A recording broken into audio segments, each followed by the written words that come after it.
Welcome back to another technical video. Today we're going to be going through your question, answering it, and hopefully finding that solution. Guys, remember to stay just a little bit crazy like me, and hopefully you find that resolution. Now, let's continue on to the video.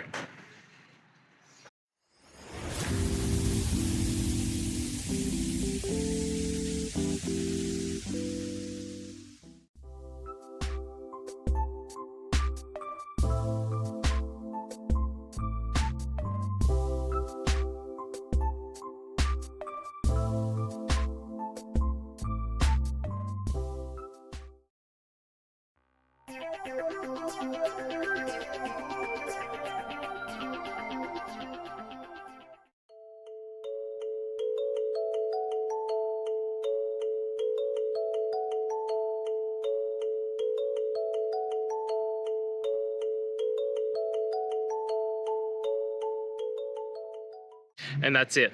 I hope this video has helped you get through to that resolution that you're looking for. If it did, please hit subscribe. And until next time you need technical help, I hope you have a good one. Cheers.